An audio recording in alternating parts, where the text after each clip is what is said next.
Sakura na. Oh no way. Dewo. Tiwai.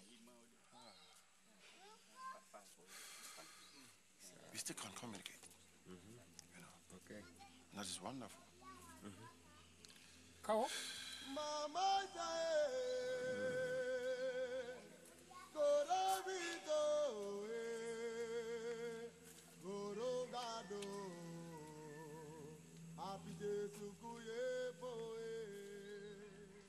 Yeah, and now as you can see, they're the same language again.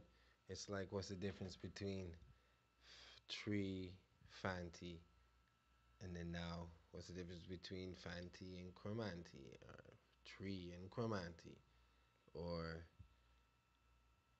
Cromanti and Jamaican Creole, aka Patois? You see the breakdown.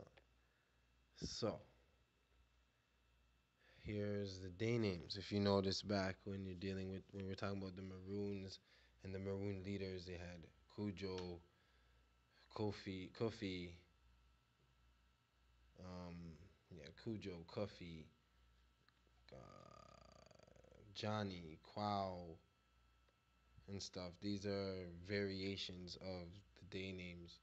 As you can see here, Kwesi, or Essie, or Kadwo, Quadro, or Kujo, or Kubina, or Kubina. I have a cousin Kubina.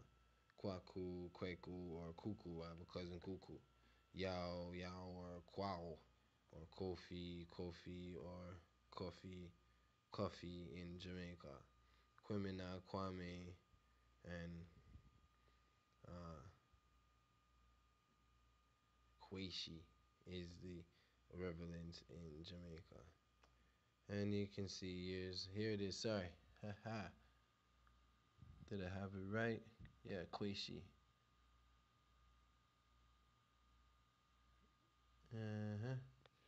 And here's again the tree Fanti version. And then here we go. Yao and stuff like that. So I would have been born on Thursday. How it's done is by the day of the week you were born on. So because of the deity of the dame, you get a incarnation characteristic, which is natural. It's like the Akan astrology, you know what I mean? Cosmology, I should say.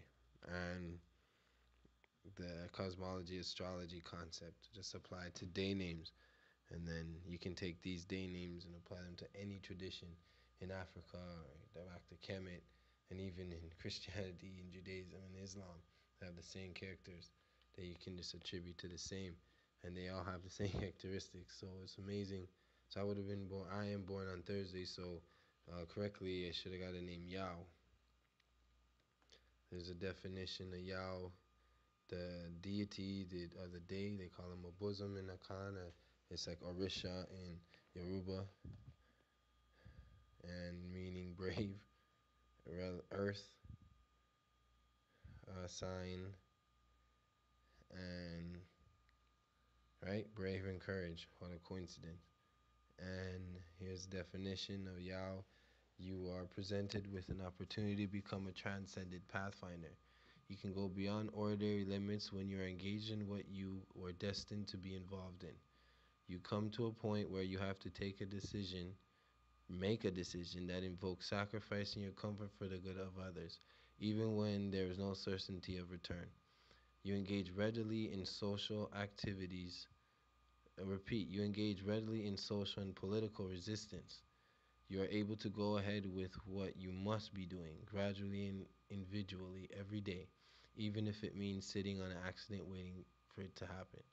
Yours is always a courageous act with a religious foundation. The risks you take may not always make you a winner, but you achieve the goals of society even if you merely raise the level of discourse. You make us all more confident in your ability to know what is right. You make people see their collective vocation is to build and develop their community in order to restore people to their traditional greatness. You are a strong one, strong in will, power, and in political leadership. I guess that's why I'm doing what I'm doing now. Named myself Adisa years back. It's from the Ashanti tree Akan language, meaning one who will teach us. Again, here also has another meaning, and it also means in Nigeria, in the Yoruba language, it means one who is clear spoken, um, one who is clear, one who makes himself clear. And D says a baby name in terms of is numerology. It's a number 11. The people name of a deep inner desire to inspire others in a higher cause, and is to share their own strongly held views on spiritual matters. And expression number 7. People in this name are excellent in analyzing, understanding, and learning. They tend to be mystic, philosophers, scholars, and teachers. Because they live so much in the mind, they tend to be quiet and introspective, and are usually introverts. When presented with issues, they will see the larger picture.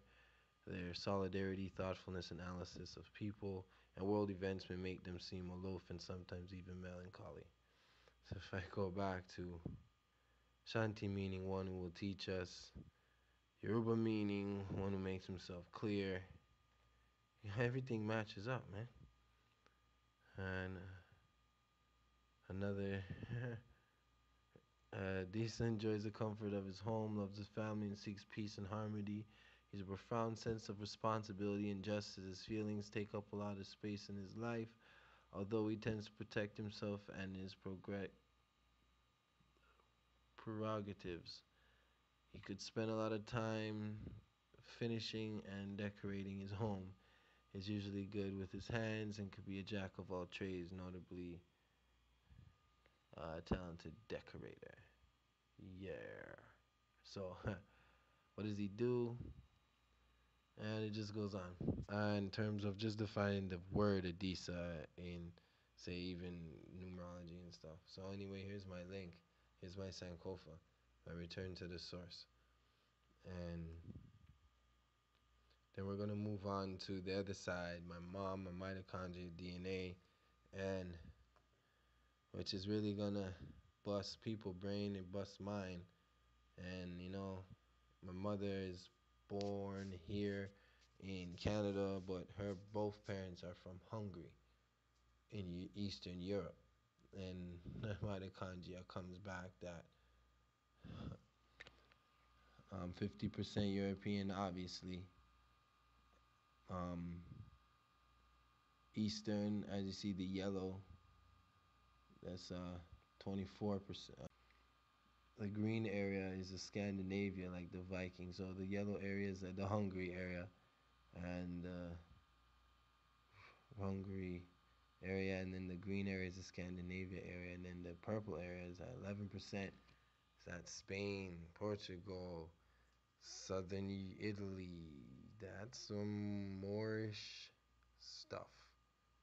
So that will be part of the next and final edit of the documentary, because there's a lot of history on that already out, but a lot of the West African information is not out there in terms of, the Akan and dealing with ancestry and questions that are commonly needed to be known or asked for someone who gets a result of Akan.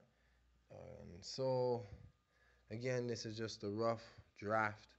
I'm going to put it out there, see what people think, and then take it a step forward and and do a final edit and, get some video in of me, I guess, involved in interviews and stuff like that. I don't know, I'll brainstorm, get some ideas from the team.